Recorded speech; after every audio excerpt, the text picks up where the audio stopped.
नमस्कार, स्वागत है आपका हमारे इस खास कवरेज में। आज एनडीटीवी इंडिया पर खास नजर भारत जर्मनी रिश्तों पर, जिसकी एक नई रफ्तार की तैयारी इस वक्त अदिति दिख रही है। बिल्कुल, और भारत जर्मनी रिश्ते जो हैं वो अब और प्रगाढ़ होने जा रहे हैं और गहरे होने जा रहे हैं। 2 दिनों के भारत दौरे पर जर्मन चांसलर फ्रेडरिक मर्ज जो हैं वो यहाँ पर पहुंचे हुए हैं। एशिया यात्रा है उनकी ये पहली, और उसमें उन्होंने सबसे पहले भारत को चुना है। ये अपने आप में काफी महत्वपूर्ण हो गया है। अहमदाबाद में प्रधानमंत्री मोदी से मुलाकात, और सबसे महत्वपूर्ण ये होगा कि जिस तरह से अब तक बातचीत होती रही है, लेकिन यहाँ पर सुरक्षा से जुड़े मसले जो हैं उन पर कोई नई डील हो सकती है। ये उम्मीद की जा रही है। भारत और जर्मनी में व्यापार, निवेश, रक्षा और अहम तकनीकों को लेकर विस्तृत बातचीत यहाँ पर होगी। तो जर्मन के चांसलर फ्रेडरिक मर्ज जो हैं वो 2 दिनों के दौरे पर हैं, और चांसलर ने यहाँ पर अपने दौरे के लिए एशिया में भारत को चुना है और एक पुरानी परंपरा को यहाँ पर तोड़ा है। तस्वीरें भी आ रही हैं। अहमदाबाद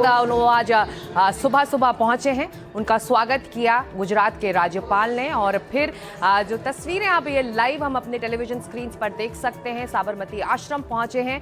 तो साबरमती के किनारे से वर्ल्ड ऑर्डर को लेकर भी चर्चा होने वाली है। जिस तरह से तमाम तनाव अलग अलग देशों में दिखाई दे रहे हैं, और आखिर जर्मन चांसलर ने अपनी पहली एशिया यात्रा में भारत को क्यों चुना है, इसके भी कई अहम मायने हैं। तो इस पर भी विस्तार से चर्चा हम अपने जानकारों से करेंगे। जो तस्वीरें आप देख रहे हैं, साबरमती आश्रम पहुंचे हुए हैं प्रधानमंत्री मोदी के साथ जर्मन चांसलर फ्रेडरिक मर्ज, और उसका पूरा जो दौरा है वो करा रहे हैं प्रधानमंत्री, और एक एक चीज़ उनको बारीकी से बता रहे हैं। तो इसके बाद दोनों का जो बायलैटरल टॉक्स है वो भी होने वाला है, और इस पर भी नजर रहेगी, क्योंकि 25 लोगों के साथ, एक डेलीगेशन के साथ चांसलर मर्ज पहुंचे हैं भारत, जिसमें कई सीईओज हैं और ख़ास तौर से वो रिप्रेजेंटेटिव भी हैं जो सबमरीन मैन्युफैक्चरर हैं, लीडिंग सबमरीन मैन्युफैक्चरर हैं। और इसीलिए ये अहम दौरा माना जा रहा है रक्षा सौदों के हिसाब से भी। ये सीधी तस्वीरें इस वक्त चल रही हैं अदिति, और हमारे जो जानकार हैं वो भी अब हमारे साथ इस दौरे के लिए जुड़ चुके हैं। बिल्कुल, हमारे साथ बेहद खास मेहमान यहाँ पर जुड़ रहे हैं। दीपक वोरा साहब हैं हमारे साथ, पूर्व राजदूत। मेजर जनरल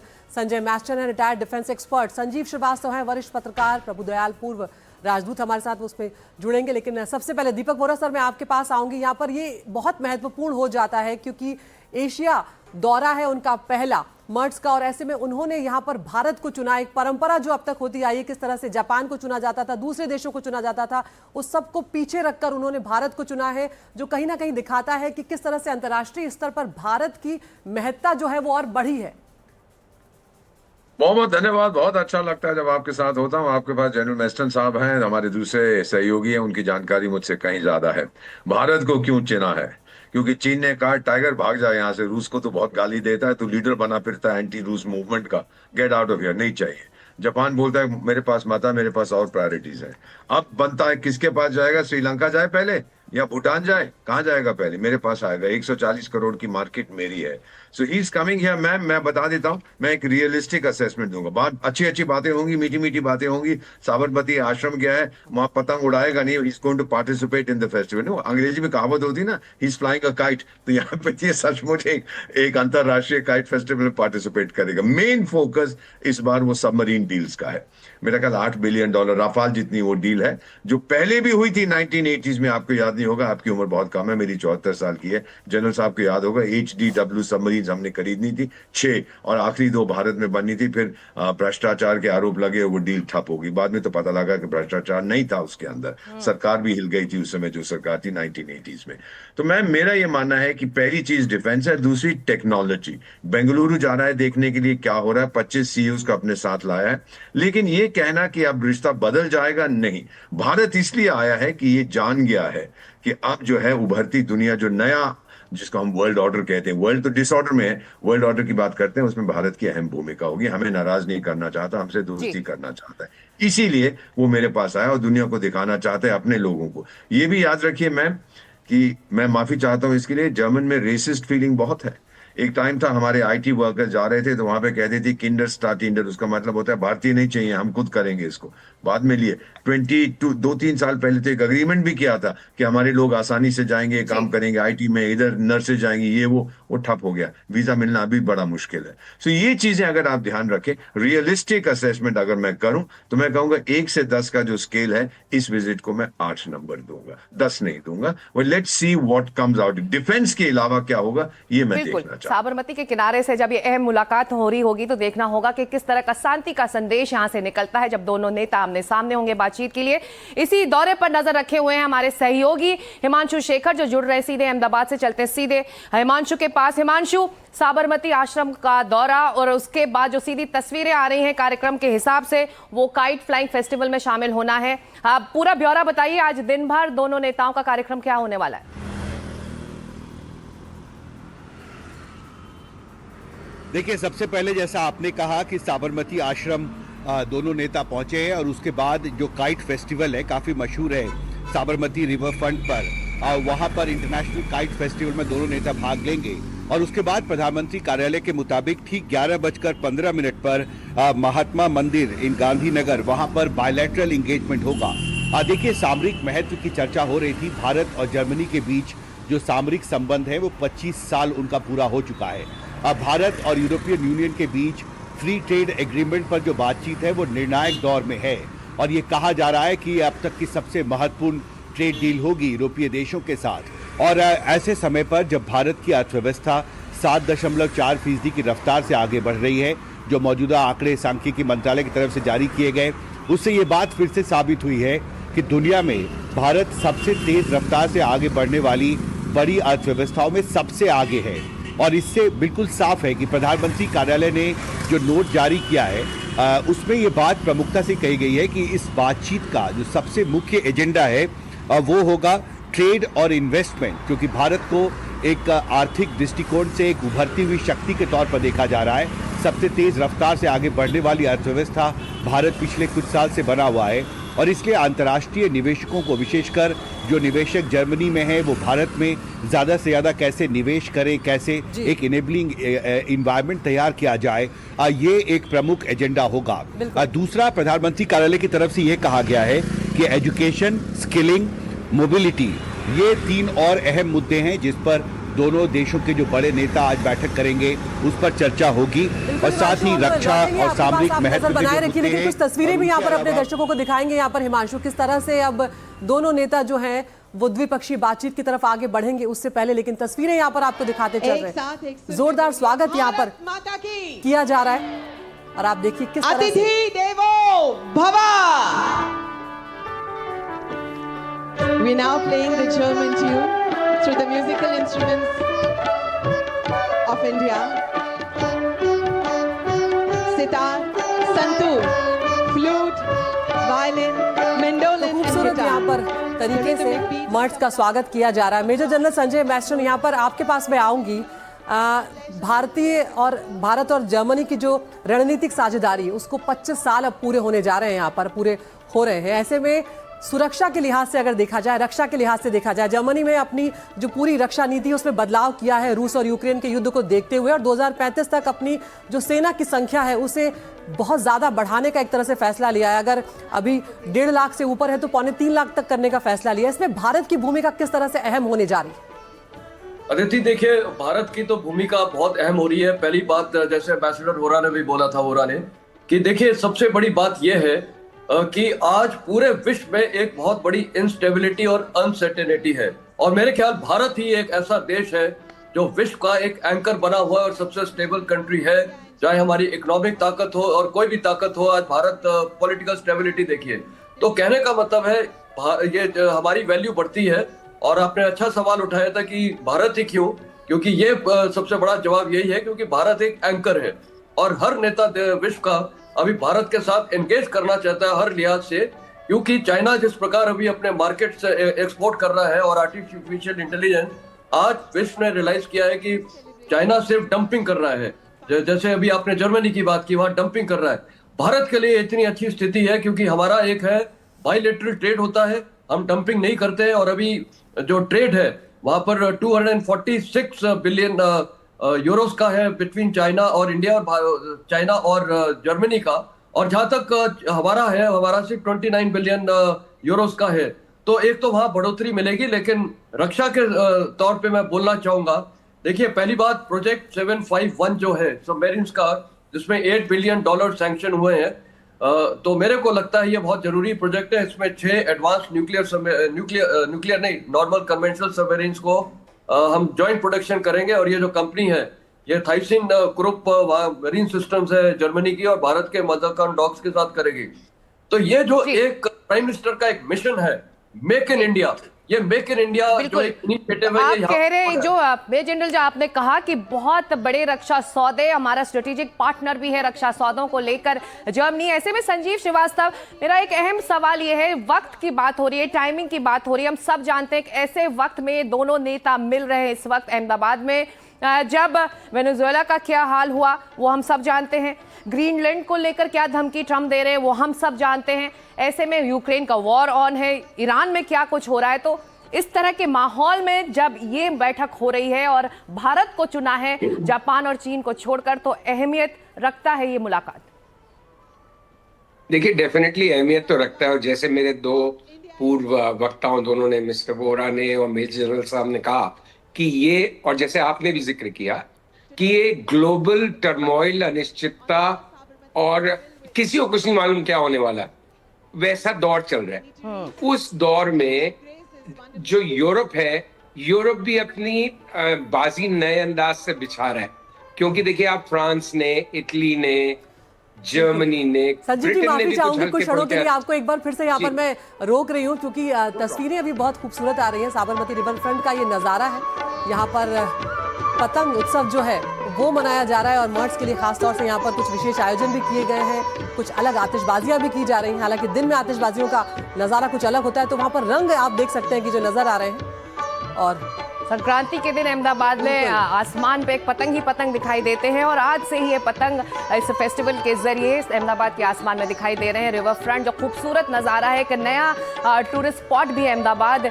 के लिए है। आप देख रहे हैं दोनों नेता कैसे साबरमती आश्रम से निकलकर अब साबरमती रिवर फ्रंट पर मौजूद है। उनके स्वागत के लिए लोक नृत्य, लोक संगीत, तमाम तैयारियां हैं, खासा इंतजाम है। दोनों नेताओं के इस मुलाकात से पहले ये सभी नज़ारे सीधे अहमदाबाद से आ रहे हैं। हम बात कर रहे थे संजीव श्रीवास्तव से। संजीव, टाइमिंग की हम बात कर रहे हैं, अहम है, बहुत बड़ा संदेश अहमदाबाद से आज मुलाकात के बाद निकलेगा। आज शाम की हेडलाइंस होंगी, कल सुबह अखबारों में ये मुलाकात छपने वाली है, सारे वर्ल्ड न्यूज़पेपर्स में भी। जी, तो जैसे मैं कह रहा था कि एक ग्लोबल टर्मोइल है, बिल्कुल अनिश्चितता और अनसर्टेनिटी है, जैसे मेरे दोनों फॉर्मर स्पीकर्स ने भी कहा, पैनलिस्ट ने, और आपने भी जिक्र किया। देखिए एक तो और उसकी बुनियादी वजह क्या है, डोनाल्ड ट्रंप है, और डोनाल्ड ट्रंप की वजह से पूरी दुनिया की फॉरेन पॉलिसी, स्ट्रेटेजिक नीतियां अब काफी बदल रही हैं। मैं कह रहा था कि यूरोप, जिसमें ब्रिटेन तो इतना स्ट्रांगली नहीं, लेकिन फ्रांस और इटली तो काफी जोर से कह चुके हैं कि वो रूस के साथ बातचीत करने के बारे में सोच रहे हैं, एंगेज करने के बारे में सोच रहे हैं। नाटो में बिखराव की संभावनाएं दिख रही हैं, ऐसा नहीं कि वो टूट गया है, लेकिन जिस तरह से ट्रंप ग्रीनलैंड जाना चाहते हैं, अनेक्स करना चाहते हैं, तो नाटो में बिखराव है। जर्मनी का ऑलरेडी ये फर्स्ट विजिट है जर्मन चांसलर की, 8 महीने हो गए उनको सत्ता में आए हुए। ये उनकी फर्स्ट विजिट है यूरोप के किसी देश और यूनाइटेड स्टेट्स के बाहर। चाइना के साथ देखिए हम किसी गलतफहमी में नहीं रहे, जर्मनी के ऑलरेडी काफी स्ट्रॉन्ग संबंध है। जापान यूरोप का एक टाइम टेस्टेड अलाई है, तो दोनों तरफ की मजबूरियां हैं कुछ। भारत ऐसे समय पे ये संदेश जाना चाहता है जब ट्रंप हमारी पूरी तरह से हमको एक तरह से टारगेट पे लिया हुआ है ट्रंप ने, तो भारत भी अपने नए रास्ते, नए होराइजन्स देख रहा है। बिल्कुल। तो ईयू के साथ बात आप कह रहे हैं, यहाँ पर उसी को मैं आगे बढ़ाने के लिए हिमांशु के पास एक बार चलूं कि भारत के लिए भी यहाँ पर हिमांशु ये महत्वपूर्ण है कि किस तरह से अंतर्राष्ट्रीय हालात जो बदल रहे हैं, ऐसे में भारत को भी अपनी रक्षा साझेदारियों के लिए सिर्फ फ्रांस तक, जैसे कि रफाल डील हुई है, या रूस तक नहीं, और भी दूसरे साझेदार भी ढूंढने होंगे यहाँ पर, तो उसमें जर्मन एक अच्छा पार्टनर साबित होगा। देखिए निश्चित तौर पर, और अंतर्राष्ट्रीय राजनीति में जो समीकरण है वो बहुत तेजी से बदल रहे हैं। एक तरफ डोनाल्ड ट्रंप की टैरिफ की तलवार जो है वो भारत पर लटक रही है। आपको याद होगा कि पिछले साल जो 50% रेसिप्रोकल टैरिफ अगस्त में लगाया गया था वो अब भी भारत पर लागू है। और जहां तक सामरिक से लेकर आर्थिक हर मोर्चे पर अंतर्राष्ट्रीय अर्थव्यवस्था में एक उथल पुथल दिख रही है। वेनेजुएला में जिस तरह से अमेरिका ने वहां के राष्ट्रपति को गिरफ्तार किया, उनको अमेरिका ले जाया गया, उसके बाद अंतर्राष्ट्रीय कच्चे तेल के बाजार में भी हलचल है। हिमांशु, माफ कीजिएगा, जब आप बात कर रहे हैं हम आपको बार बार टोक रहे हैं क्योंकि बहुत खूबसूरत तस्वीरें आ रही हैं, अलग अलग शेप, साइजेस, कलर, अलग अलग चीज़ें बनी हुई हैं जो अहमदाबाद के आकाश में इस वक्त उड़ती दिखाई दे रही हैं। पतंग की डोर पकड़े हुए हैं प्रधानमंत्री मोदी। हिमांशु जी, आप ये तस्वीरों को भी अगर डिस्क्राइब कर पाएं, अगर आप आसपास हैं, आसमान में आप भी देख पा रहे होंगे।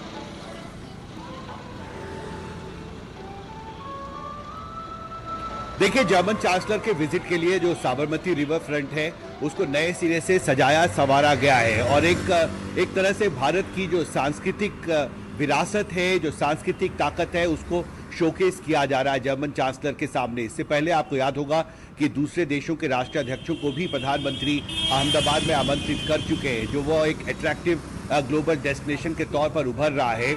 और इसी सांस्कृतिक विरासत को, विशेषकर गुजरात की जो सांस्कृतिक विरासत है, उसको जर्मन चांसलर के सामने शोकेस किया जा रहा है। और उसके लिए साबरमती रिवर फ्रंट जो एक पॉपुलर डेस्टिनेशन बनता जा रहा है देशी विदेशी पर्यटकों के लिए, उसको बड़े स्तर पर सजाया संवारा गया है इस महत्वपूर्ण दौरे के लिए।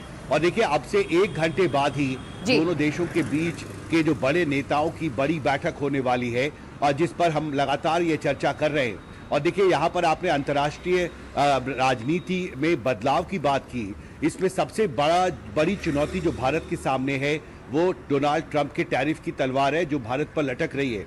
और हमने देखा है पिछले 1 साल में जहां भारत ने अमेरिका के साथ बायलैटरल ट्रेड एग्रीमेंट करने के लिए बातचीत शुरू की, कई दौर की बातचीत हुई है, वहीं करीब 27-28 देशों के साथ या तो बातचीत हो चुकी है या तो इसको लेकर भी अहम चर्चा हो सकती है दोनों नेताओं की इस बातचीत में। हिमांशु, 1 मिनट मैं आपको टोकूंगी क्योंकि दीपक वोरा जी, अगर आप ये तस्वीरें देख रहे हैं, एक पतंग है, दोनों चांसलर मर्ज और पीएम मोदी उस डोर को साथ पकड़े हुए हैं, एक पतंग को साथ उड़ा रहे हैं। बड़ा ट्रेडिंग पार्टनर है जर्मनी चाइना का, लेकिन चाइना नहीं गए, यहां आए हैं और एक डोर को पकड़कर पतंग उड़ा रहे हैं। चाइना को पसंद नहीं आ रहा होगा ये।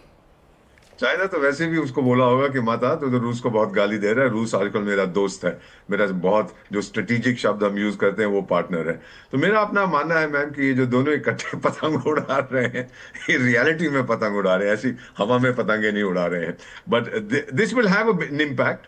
लेकिन उसके बाद फॉलो अप देखेंगे हम लोग क्या होता है। 25 सीईओज आए हैं उसके साथ। जर्मनी के पास by the way vocational training में बहुत तगड़े हैं। उनको जो उनकी कंपनियां हैं ढेर सारी, जहां पे मिड साइज कंपनी, उनको नेशनल चैंपियंस वो कहते हैं, जो छोटे हैं लेकिन बहुत अहम काम करते हैं। सो देखना है इसको मैम। और मेरा अपना मानना है कि जो हमारे दो देशों के बीच में कभी कभी कुछ शैडोज आ गई थी, जैसे 71 में उस समय जर्मनी, वेस्ट जर्मनी ने सपोर्ट किया था, हमारी आलोचना की थी, फिर हमारे न्यूक्लियर एक्सपेरिमेंट्स की आलोचना की थी, फिर ऑपरेशन सिंदूर में भी जरा चुप रहे थे, ज्यादा कुछ बोले नहीं थे, विशी वॉशी से थे। अब वो चीजें सब अलग हो गई। और ये मत भूलिएगा मैम कि जब जर्मनी हारा था दूसरे विश्व युद्ध में, भारत ने कहा था कि हमको वॉर रेपरेशंस नहीं चाहिए। 24,000 हमारे बच्चे वहां शहीद हुए थे उस जंग में, जर्मनी में, लेकिन हमने उनसे पैसे नहीं थे, बाकी सब देशों ने लिए थे, आपको तो पता ही है ये। तो ये चीजें वहां पे याद रहती हैं इन लोगों को, हमें भी ये चीजें याद रहे। सो गुडविल जो है हमारा दोनों तरफ से, अब जो नया दौर है, उन्होंने देख लिया है कि भारत से पंगा लेने का कोई फायदा नहीं है। और हमने भी ये देख लिया है कि जो हम डाइवर्सिफाई कर सकते हैं, जो जर्मनी की ताकत है, एक तो सबमरीन्स की बात हो रही है और उसके पास डिफेंस में कुछ ज्यादा नहीं है, लेकिन टेक्नोलॉजी, सिविल टेक्नोलॉजी उनके पास बहुत से एरिया में, ग्रीन टेक्नोलॉजी बहुत है। कई शहर है वहां पर टोटली वो सोलर एनर्जी पे रिलाई करते हैं। ट्रंप साहब तो इंटरनेशनल सोलर अलायंस को छोड़ गए, जर्मनी तभी वहां पर है। सो ये हैं चीजें जो हम इनके साथ बांटना चाहते हैं, क्योंकि वो एक अंग्रेजी में कहावत है कि पहिए को बार बार इन्वेंट नहीं करना चाहिए। जो उनके पास है, अगर सही दाम पर हमें देने को तैयार है, हम लेने को तैयार है। आई थिंक ये मैसेज पूरी दुनिया को जा रहा है कि ये एक पार्टनरशिप है जिसमें दोनों देशों का फायदा होगा, विन विन पार्टनरशिप होगी। बिल्कुल वो नजर। और मैस्टन सर, यहाँ पर रक्षा साझेदारियों के लिए अगर हम बात करें तो भारत को भी दूसरे पार्टनर्स की जरूरत है। आत्मनिर्भरता भारत का एक अहम मकसद हो चुका है और जिस तरह से 2047 का लक्ष्य रख के भारत चल रहा है, उसमें जर्मनी कितना महत्वपूर्ण साझेदार आपको नजर आ रहा है? और देखिए अदिति, ये बहुत जरूरी है। जर्मन के साथ जो हमारा ट्रेड एग्रीमेंट और डिफेंस कॉपरेशन हो रहा है, इसका कारण ये है, पहली बात, भारत की इनहेरेंट सिक्योरिटी होती है जब हम डाइवर्सिफिकेशन करते हैं।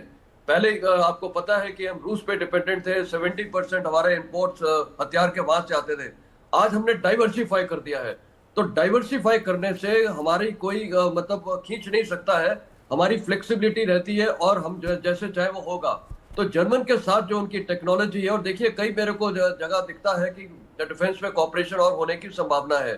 पहली बात, जर्मन अभी देखिए प्रेसिडेंट ट्रंप ने क्या बोला था कि यूरोप नाटो अपना डिफेंस बजट बढ़ाए। उनको बढ़ाने के लिए यस पॉसिबिलिटी है, लेकिन उनकी प्रॉब्लम क्या है? प्रॉब्लम्स उनकी ये है कि वहाँ स्किल्ड मैन पावर नहीं है, लेबर कॉस्ट बहुत एक्सपेंसिव है, कॉस्ट ऑफ प्रोडक्शन हाई है। तो भारत में अगर ज्वाइंट प्रोडक्शन होता है, ट्रांसफर ऑफ टेक्नोलॉजी होती है, तो मेक इन इंडिया के तौर पे जर्मनी को फायदा है। हम देखिए आर्टिफिशियल इंटेलिजेंस में कॉपरेट कर सकते हैं, काउंटर इंटेलिजेंस, काउंटर टेररिज्म में कर सकते हैं। साथ में सबसे बड़ी चीज है जो ड्रोन्स और ये एवियोनिक्स, इस पे हम बहुत अच्छी कॉपरेशन कर सकते हैं और दोनों के लिए विन विन सिचुएशन है। जैसे एम्बेसडर वोरा ने भी बोला कि दोनों को म्यूचुअल बेनिफिट होना चाहिए, तो ये जो पार्टनरशिप है ये म्यूचुअल बेनिफिट होगा और दोनों देश को फायदा होगा। और आज जर्मनी को भी VC-62 प्रमोचन यान का सफलतापूर्ण उत्थापन प्रथम प्रमोचन मंच से और बढ़ चला है अपनी उद्देश्य कक्षा की ओर इस मिशन को पूरा करने के लिए। EOS N1 उपग्रह उद्देश्य कक्षा की ओर।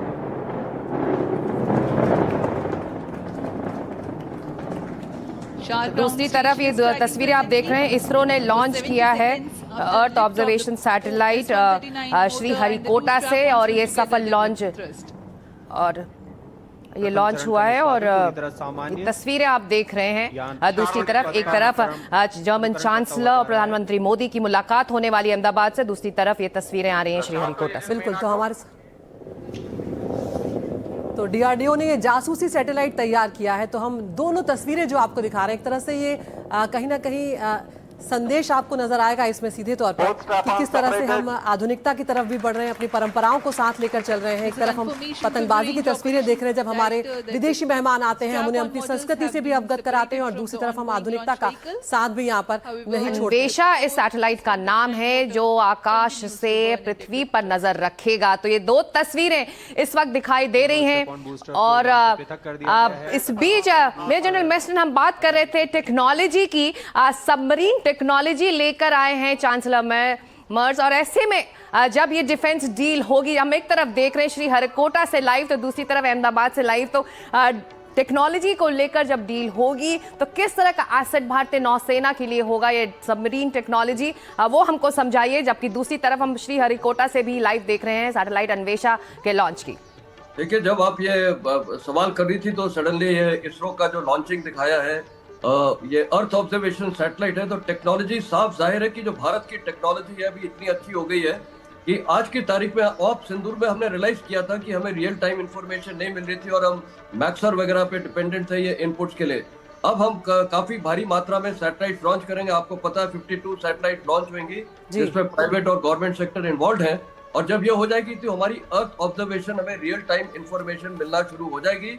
और सैटकॉम के जरिए हम खुद अभी अपना इंडिजनाइजेशन सैटकॉम भी डेवलप कर रहे हैं जिससे तुरंत हमें कम्युनिकेशन मिले।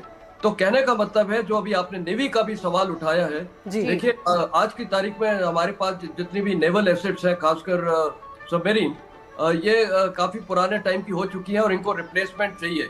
अब एक तरीका है कि खरीदे और दूसरा है जॉइंट को प्रोडक्शन, और इस वाले में जॉइंट को प्रोडक्शन है। जैसे मैंने आपको बताया था, इंडियन मजाकॉन टॉक्स और ये थाइसिन जो ग्रुप उनकी मरीन सिस्टम्स हैं, ये इसको जॉइंटली बनाएंगे। तो इसमें टीओटी भी होगी जिसमें एयर प्रोपल्शन सिस्टम्स के बारे में भी पूरी मैं सर कुछ क्षणों के लिए रोकूंगी आपको, एक बार फिर से हम तस्वीरें अपने दर्शकों के लिए एक बार यहाँ पर विस्तार से बता दें कि किस तरह से एक तरफ अहमदाबाद के आसमान में पतंगे नजर आ रही हैं, जर्मनी के चांसलर मर्ज जो है वो यहाँ पर आए हुए हैं, उनका स्वागत किया जा रहा है। और दूसरी तरफ भारत की एक बड़ी उपलब्धि डीआरडीओ की जासूसी सैटेलाइट सैट अन्वेषा की लॉन्चिंग हो रही है। 8 विदेशी समेत कुल 14 छोटे उपग्रह भी इसमें जा रहे हैं। हैदराबाद की ध्रुवा स्पेस के 7 सैटेलाइट भी इसमें शामिल हैं। तो आप ये सभी साइंटिस्ट को देख सकते हैं, उनके चेहरे पर एक खुशी यहाँ पर नजर आ रही है। तो भारत आसमान में एक बार फिर से इतिहास रचने जा रहा है। तो संजीव श्रीवास्तव, कैसे देख रहे हैं आप? एक अहम मौका है और ये तस्वीरें कहीं ना कहीं दिखा रही हैं कि हम भले ही आधुनिकता की तरफ बढ़ रहे हैं, लेकिन हमने जमीन को नहीं छोड़ा है, अपनी संस्कृति को नहीं छोड़ा है। ये बहुत अच्छी बातें हैं कि ऑब्वियसली भारत दुनिया की सबसे रिच कल्चरल हेरिटेज वाले देशों में से है और ना हमने कभी उसको छोड़ा है ना कभी छोड़ेंगे। लेकिन जो असली बात है, मुझे नहीं लगता कि इस दौरे में सबमरीन डील फाइनलाइज होने वाली है, वो दूर है। जैसे कि जर्मन एम्बेसडर ने कल एक अखबार को दिए इंटरव्यू में कहा था, प्रमुख अंग्रेजी दैनिक को, कि उसमें अभी टाइम लगेगा। दूसरा बड़ा इंडिया की बड़ी समस्या इस समय क्या है, देखिए अगर हम उसकी बात नहीं करेंगे तो भी एक किस्म की शतरमुर्गी रवैया रहेगा।